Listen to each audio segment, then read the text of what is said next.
Hello, everybody. I'm Chandler, And I'm Celeste. and this is True North Terror.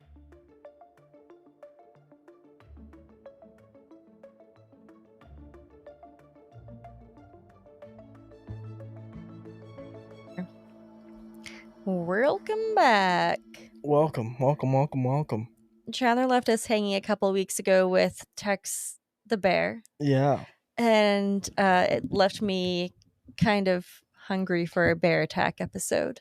hungry for bear. Hungry for bear. So that's what we're going to do today. Very fun. Yeah, this is actually crazy. I mean, every bear attack is cuckoo nuts, but like this guy was 17 when he was attacked 17. by a grizzly bear. A Yeah. grizzly? Yeah. Holy shit. Yeah, it's a really, really crazy cool story. Okay, you ready?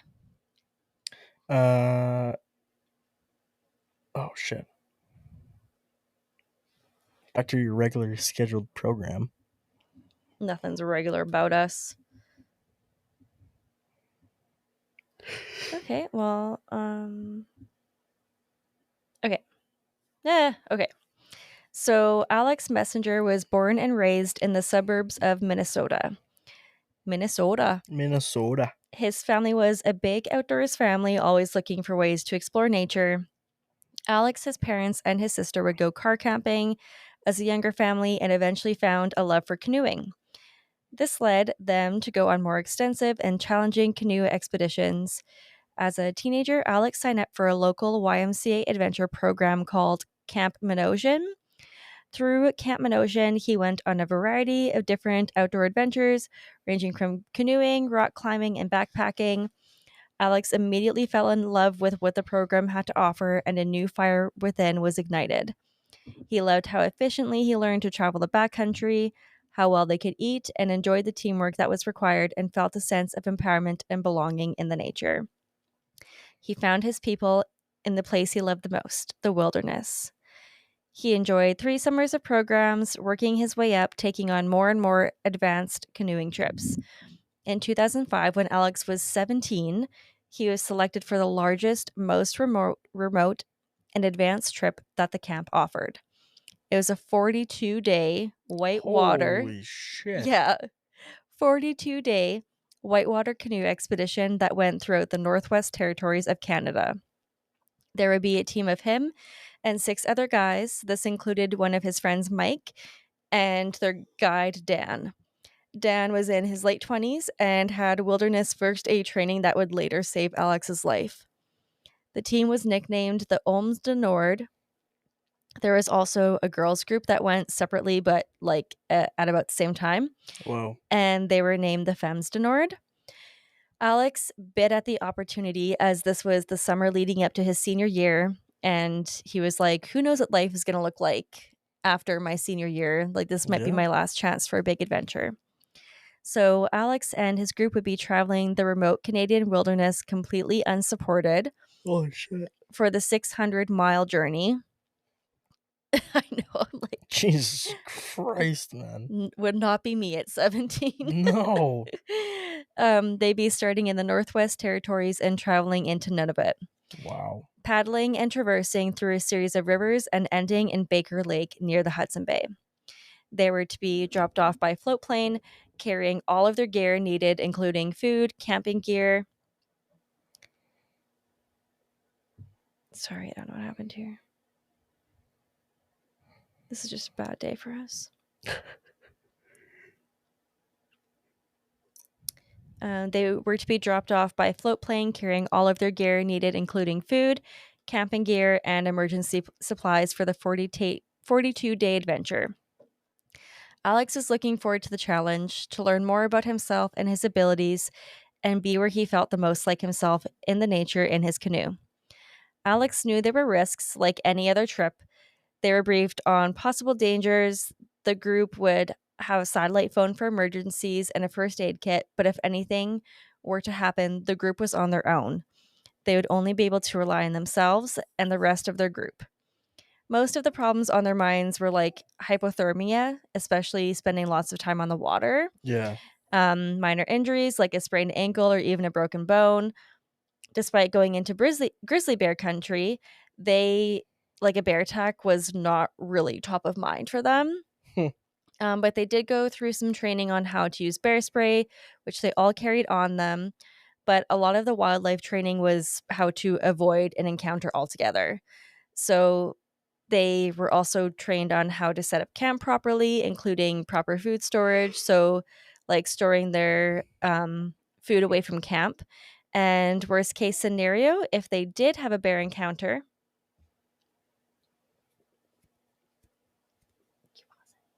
they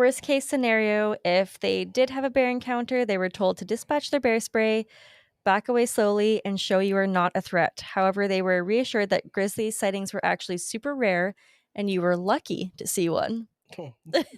I'm sure he says otherwise. Yeah, I'm sure I he was don't not feel very feeling fucking lucky. lucky. Yeah. On July 2nd, 2005, Alex and the fellow Oms de Nord group members loaded their gear into a float plane with eager and nervous excitement. Their departure destination for their canoe trip was Holdea Lake. From that point on, there was no going back, only forward. The entire plane ride, Alex was in awe of all the remote wilderness around them. This is exactly what he signed up for. Upon arrival, the group put their boats back together as the plane soared back into the sky. Just like that, it was Alex and a group of 5 others in the taiga forest. This was a different experience from the previous camps Alex was used to, where he would just park his car, walk down with his gear to start his adventure. If he forgot something on his previous trips, it was no big deal. Just walk back to the car and grab it or survive the day without it. But this was completely different, and he was immediately overwhelmed, but also excited. The bugs were immediately relentless. The black flies and mosquitoes were thick clouds. The taiga forest is one of the last forests heading north. The further north you get, the smaller and more sparse the trees get. This gave the group expansive views of the untouched world around them. That sounds beautiful. It does sound pretty cool. It's like tundra vibes. Like when he gets to the place where he was attacked, he describes it as like lunar. It like looked like the moon almost. That's cool. The first few weeks went off without much incident. They got into the groove of their new routine. The group got to know each other and had a great time on the white water. They tried their luck at fishing, but didn't catch anything until they hit the Blount River further north. The fishing was amazing. In fact, Alex caught the largest fish he had ever caught. Whoa. The vibes were good. The vibes were high. Everyone was having a great time.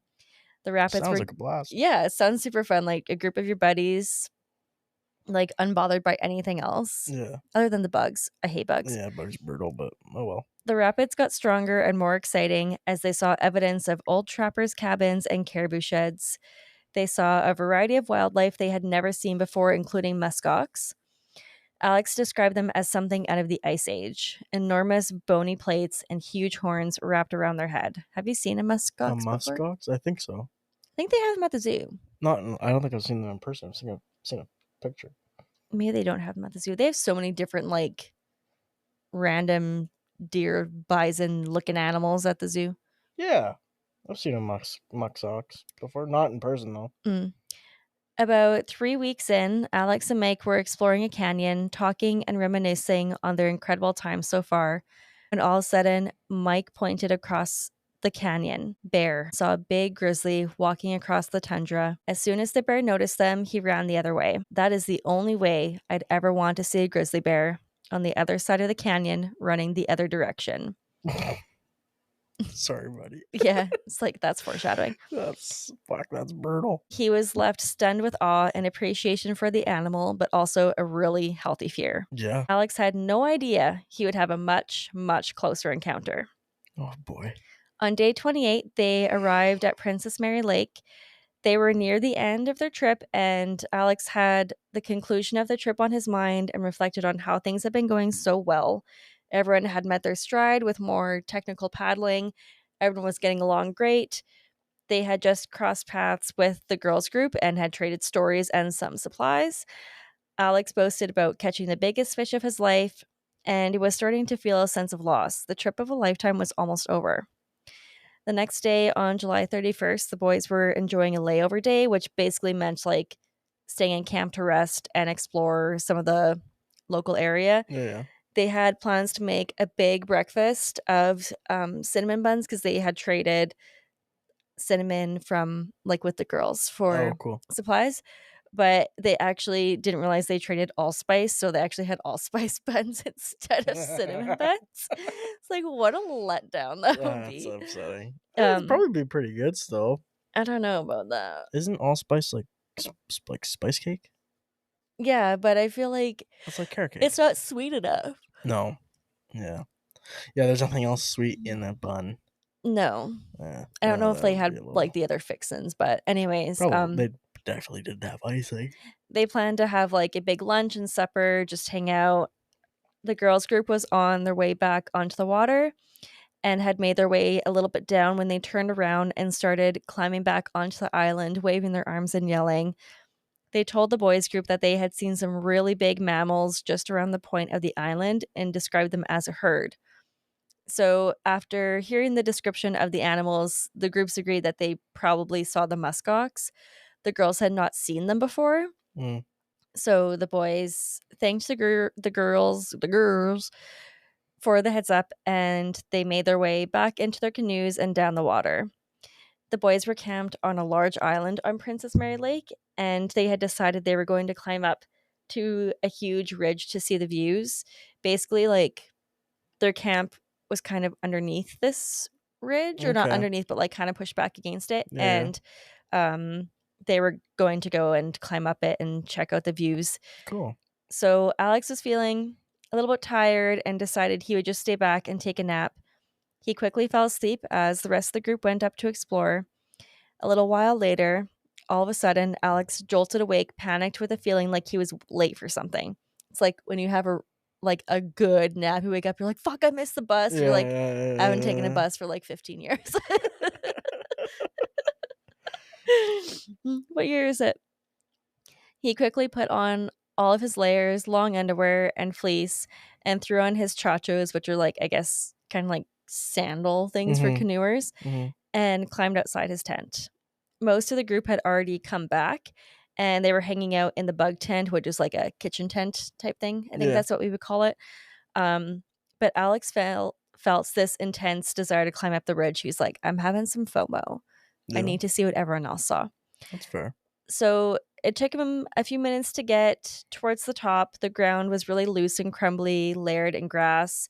So he was kind of like watching his feet and like zigzagging through boulders, small rocks, and scrub grass, and just kind of like daydreaming and reflecting on his trip and thinking about what he would do when he got to the top.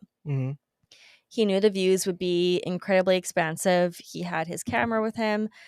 And so he was like, I'm just going to go up, take some photos, like take in the view, instead of reading his summer homework book that he also had with him. Same. He's like, I can read this in a day when I get back. Attaboy. Yeah. The top of the ridge is the highest point around the area. The island is already taller than everything else kind of around. Okay. And the ridge is like even taller. So it's like this big, like panoramic view. Cool. The view is breathtaking with 360 view of lakes and just untouched wilderness. All of a sudden, Alex notices something out of the corner of his eye. A large brown form. His brain fires signals before he can even think. Nixie come. Nixie come. Nixie come. Useless. Useless wiener duck. Wrong way, Nix. His body tensed, his heart started pounding, and a surge of energy starts vibrating through his body. He tried to rationalize with himself. Oh, okay, this is probably one of those muskox. No. But also, like, a muskox being that close also isn't ideal. No. But 30 feet in front of him was not a muskox. Is she good or is she gonna go pee? Fuck it. It was a massive grizzly bear. Oh, shit. Alex and the bear continued moving towards each other until they both reached each other's line of sight. And they just, like, immediately locked eyes. Oh, boy. And just he said they both like quickly stopped in their tracks. They're both like, oh shit, like you're not supposed to be here. Yeah. The bear was just as surprised as Alex. Alex went to grab his bear spray from his holster as he is imagining the bear spray enveloping the bear and the bear running away. But then he remembers that it's actually back in his tent. Oh, no. He wasn't prepared to see one on his hike. He was prepared to use it in his tent if one made its way into camp. Right. Because I guess like most of the guys just kept them in their tents in case a bear came into camp and like surprised them while they were sleeping. Yeah. So Alex's brain rapid fires. He wants to run, but he can't. So he did the only thing he had left: talk to the bear and try to look like he wasn't a threat, avoiding eye contact and backing away slowly. Hey, bear. It's okay, bear. Hey, bear. It's okay, bear. He repeated as he looked around, trying to keep his voice calm, backing away.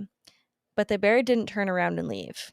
The bear watched, his brain also processing what he was seeing and weighing his options. Like, this isn't a bear in like Glacier or Yellowstone that is used to seeing people. Like, this is somewhere that people do not go. Yeah. So he's like, the fuck is this? What is that thing? He's like, that looks like an easy meal. Yeah. All of a sudden, the bear shifted his weight onto his front paws with a grunt. Do your best bear grunt. That was pretty good.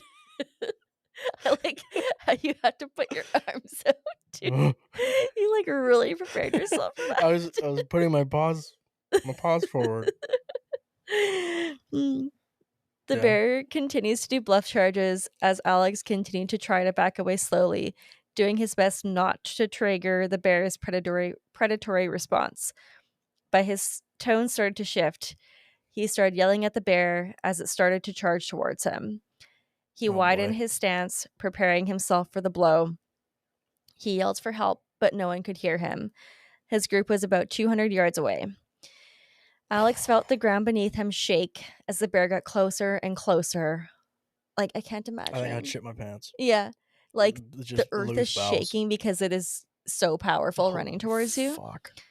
All of a sudden, he remembered he had his Pelican camera case in his hand, so he tossed it at the bear. He hit it square in the nose, disorienting him, and it like made the bear move his face to the side. And so he kind of was like tumbly and not like exactly knowing where Alex was. Okay. So last minute, Alex dodged out of the bear's way, but then the bear realized he missed him and quickly pivoted, grunting in frustration and disorientation. Oh, fuck. Alex was able to dodge him another time, with the bear's swiping claws and snapping jaws just feet away. Alex and Bear continued to stand off, bullfighting style, playing a game of cat and mouse. Every time the bear would come closer to swiping Alex and was like sometimes actually getting him with his claws. Oh my God. Finally, the bear won their game of cat and mouse. He reached up with his massive paw and enormous claws and swiped Alex into the air like he was swatting at an annoying bug. Alex's head whipped to the side as he went flying through the air, but before he even hit the ground, the bear raised his paw again and just smashed him to the ground while clamping down onto his leg with his jaws. He fucking comboed him. Yeah. Boom, boom, boom. Like, yeah. Holy fuck. Just like thinking about that, he's like literally tossed him into the air, took his paw back, slammed him down, and then bit his leg. Grabbed his leg on the way down. God. He grabbed him at like his like basically hip and thigh area. Holy shit. Alex was screaming for help, screaming at the bear to stop, but the pain of the attack was too much, and he blacked out. Moments later, his awareness started to return. First, he smells the bear, and then he sees glimmers of light while his body begins to feel sensation again. All of a sudden, he remembers the attack, that he is on the ridge, but the bear isn't on top of him. He slowly starts to move his eyes around, trying to take in his surroundings. With every blink, more things come into view. He's trying to find the bear without moving in case it is still there. All of a sudden, he spots it. Alex freezes and quickly averts his eyes. Being unconscious had stopped the bear attack, but if the bear knew he was still alive, it could trigger another one. Alex slowly slowed his breathing, basically holding his breath, looking away and trying to convince the bear that he was out of this fight. The bear stared at him, wondering what to do next. Holy shit. I know. Can you Oh imagine? my god. Suddenly, the bear got up and he started to run away, looking over his shoulders as he pummeled back over the ridge, continuously looking back to make sure Alex was not getting out. Alex laid there still, hoping that it didn't come back, waiting for it to be back over the ridge and out of sight. Finally, the bear disappeared. Alex convinced himself to get up as he put his hands on his leg, realizing that his hand was wet. He looks at his hand, assuming that it would be full of blood, but luckily it was just bear slobber. Holy shit. Can you, like, you just, like, grab your leg and you're like, holy shit, that's a lot of blood. You look, you're like, it's just slobber. Oh, thank God. Alex collected his book and his Pelican camera case and started to run back down to camp as quickly as he could with his injured leg. His adrenaline was high, so he couldn't feel much pain, but he could tell something is wrong. His leg was not working quite right, not like it was supposed to. Oh boy. He was limping while trying to be silent, desperate to get back to his camp. The view of the shoreline with the boats finally comes into view, next the tents, and then his group. He starts yelling, "Bear! Bear!" But they laugh, thinking he was pulling a prank. He could tell he wasn't taking them seriously. He yelled, "There is a fucking bear!" All of a sudden, Dan comes into view and spots Alex up on the ridge. By the time he's about 10 feet away, Alex was not able to move his leg anymore, and Dan quickly is starting to try to assess his injuries. He's relieved that Alex at least has a functioning airway for now, but everyone is concerned about where the bear is and if he is coming back. Dan carries Alex down to the tents and lays him on a sleeping pad while he does a full assessment. Alex is full of scrapes, bruises, the tips of 2 of his toes are somehow sliced off. His face is badly bruised, his ears are bleeding, his back is full of claw swipes, but the worst wound is at the top of his right leg where the bear clamped down. Despite all of his injuries, Alex is actually pretty lucky. One of the canines entered only a quarter inch from his femoral artery. Oh my god. Yeah. He would have been He would have bled dead in out. a minute. Yeah. He also had a compression wound where the teeth did not puncture his skin but caused a lot of damage to the tissue and muscle underneath. So Dan quickly went to work using his wilderness first aid training, trying to stop the bleeding on his leg as Alex's adrenaline starts to crash and the gravity of this encounter starts to weigh on him. Holy shit. He could have died. He starts to think about all of the different people in his life that his death would have affected. And he said, like, when this was happening, it was almost like a Rolodex, just like pictures like flipping through his mind of people that he loved. Yeah. He was starting to feel faint, but he knows he needs to push through. Dan hopped on the satellite phone and called the base camp to figure out what their next step is. They are still over 100 miles from their destination of Baker Lake. They're in untouched wilderness, and Baker Lake is the closest town for thousands of miles. Oh shit. The typical go-to for a rescue would be a helicopter, but there wasn't one available. And I guess like only the year before a helicopter had crashed during a rescue, and so everyone was already like pretty sensitive about using a helicopter rescue if not like 100% needed. Yeah. So they decide like Alex is stable and they're just going to continue on with a self-rescue and Dan is going to care for his injury. Holy shit. So because it's his leg, like he can still paddle. Mm-hmm. So the base camp connected with Alex's parents and promised to stay in close contact. The biggest concern at this point was infection, but they did have some antibiotics on hand. The other concerns were blood clots or like swelling inside of the limb that is too overwhelming for the space, cutting off the blood flow, also known as compartment syndrome. And that was like when you have to cut off the leg. Yeah, and that was like where he got his compression wound. Yeah. And there was also a concern for rabies. So like basically he had to get to a hospital in under 2 weeks to receive post-exposure rabies care. Mm-hmm. And in the longer run, there was also a concern for PTSD. Yeah. This is only a few years after 9/11. So American troops had been in Iraq for about 4 years now, and PTSD was top of mind for a lot of Americans. Right.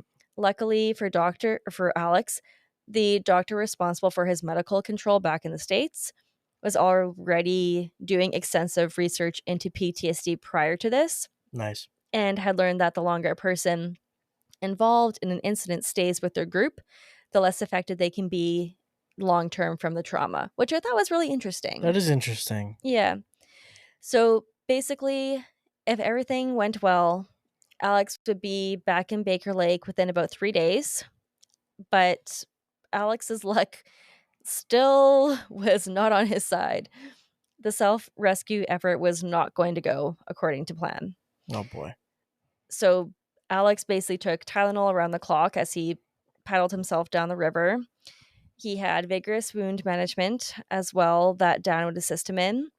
So he basically said, like, his leg was fine unless water would, like, splash it because a lot of the nerve endings were exposed.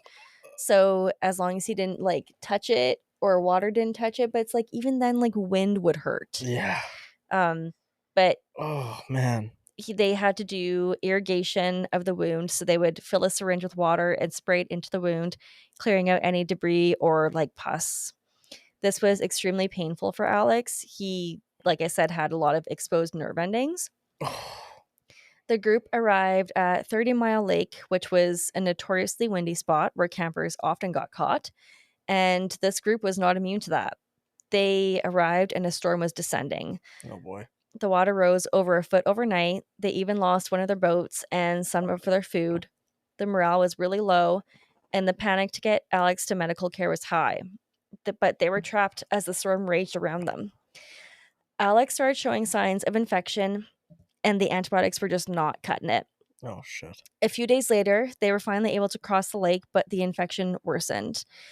During irrigating the wound, when Dan would spray water into one of the holes, the skin between them would expand and the water would come out of all 3 holes in the leg. So this basically indicated that there was an abscess that had formed under the skin. Right. So Dan called medical control again, and he was instructed to debride the wound and the abscess. What?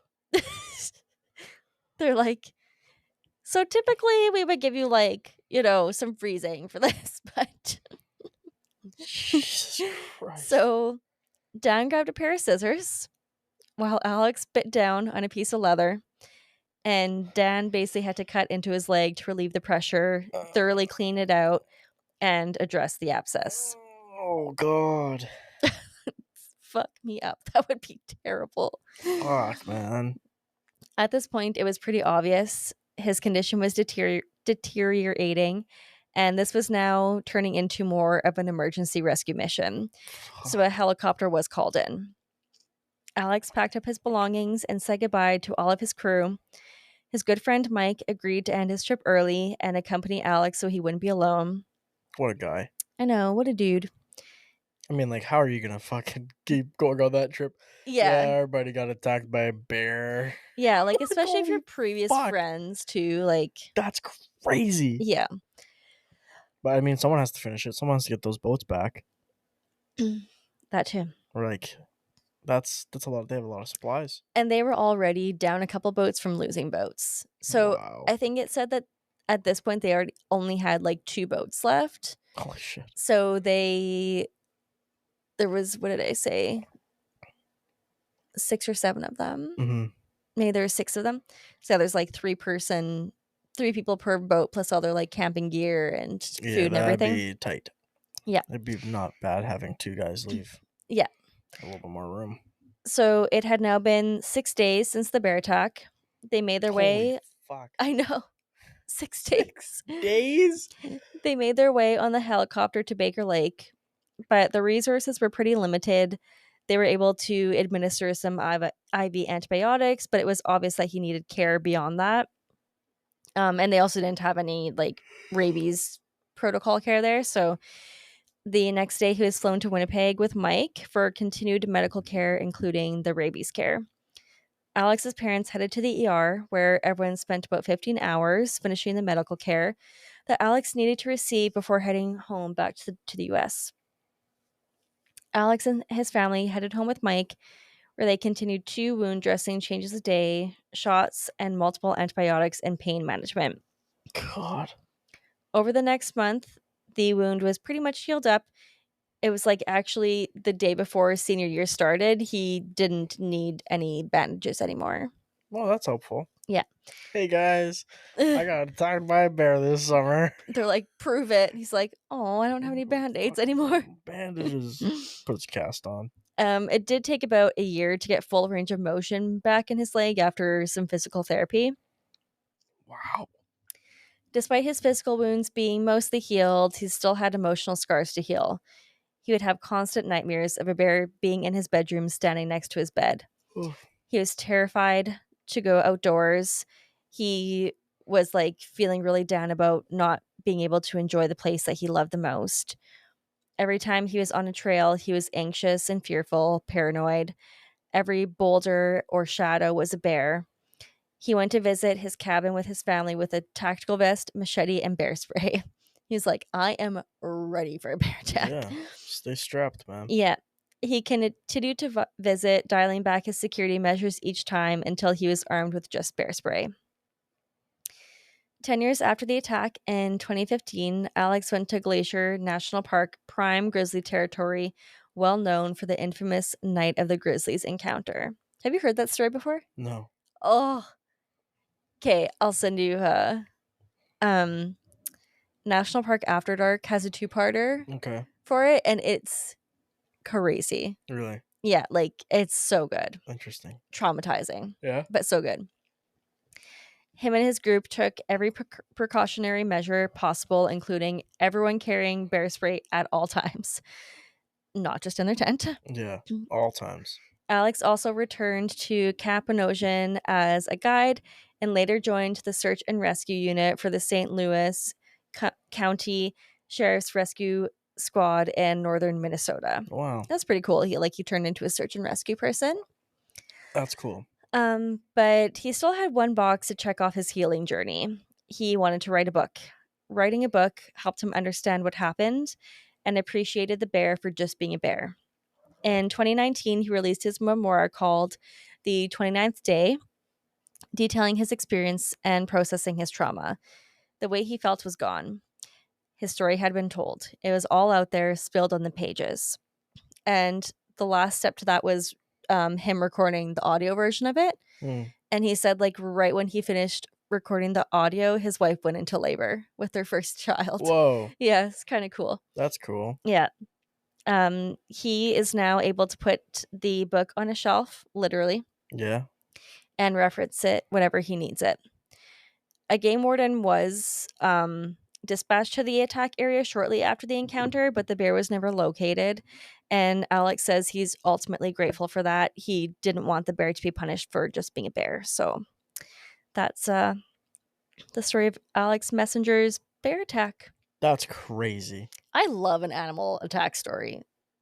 Yeah, honestly. like I feel bad for the people who get attacked, but like obviously, but I feel bad for people that get murdered too. But Yeah. like, I mean, I don't know. I it's just fucking wild. It's so crazy that like all the ones I've heard of, they're like, oh yeah, no, like it's just an animal. Mhm. They can forgive. And Yeah. it's like, yeah, good on you. Mhm. Because if a person did that to me, no, But it's fuck true. you. The bear was just being a bear. Yeah, And he's like just living his life. But if a he person did that, yeah. But like he said like the bear was just as surprised to see him. yeah, So like the bear shouldn't suffer for just being a bear. no, not at all. The glacier story is really interesting though. Like quick recap because I don't remember all the details, but and I forget what year it was. I feel like it was in the 70s. But there was so they have like this chalet hotel there. Okay.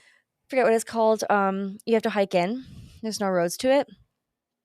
But they back before like bear management was really a thing, they would have like nightly bear feedings there for people to watch. So it was just like attracting them to this hotel, basically. And there's also like a lot of camping spots around there, and a lot of people do just like backcountry camping as well. That's bold. So there was a group of like 5 people, I believe, and they were like teenagers that went out on a camping trip in Glacier, and they brought their dog with them. And in the middle of the night, one of them, I think they got dragged out of their tent by the bear. Holy shit. Or they heard the bear. Anyways, so yeah, so the group of 5 people, like the one girl basically got attacked by the bear and eaten.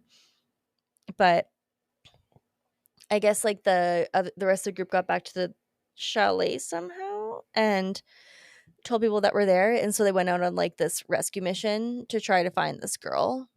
And they did find her, like, still alive but barely, and they weren't able to save her. But yeah, like they just like she was eaten alive basically. Oh my god. That's terrible. But leading up to that, there was like a nuisance bear, and it was likely the same bear, but it was like literally trying to break into this woman's cabin that lived in Glacier. Mm-hmm. Like it would go and like pound on the cabin and was like trying to get in and stuff. They do that.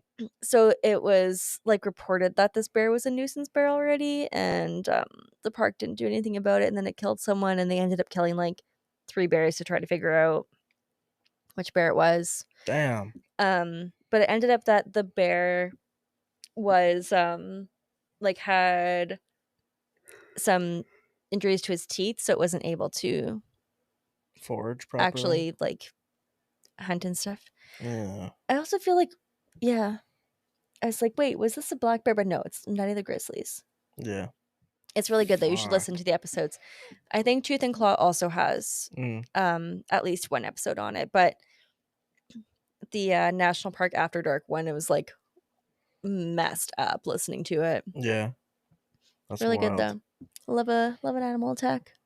Man. Like I don't personally want one, but no, I'm not going. Literally every time one pops up on Facebook, I'm like, oh, please be in Canada so I can cover it. So messed up. Like, give me content. Anyways, we're both a hot mess, so it's time to go to bed. Yeah. Well, stay spooky, True Northers. Terror is closer than you think. Wowzers. Do your bear. That wasn't the same. Not no. That's not bad. I'm good drinking. Thank you for joining us for another episode of True North Terror. If you like our podcast, please help us grow by leaving a rating and review.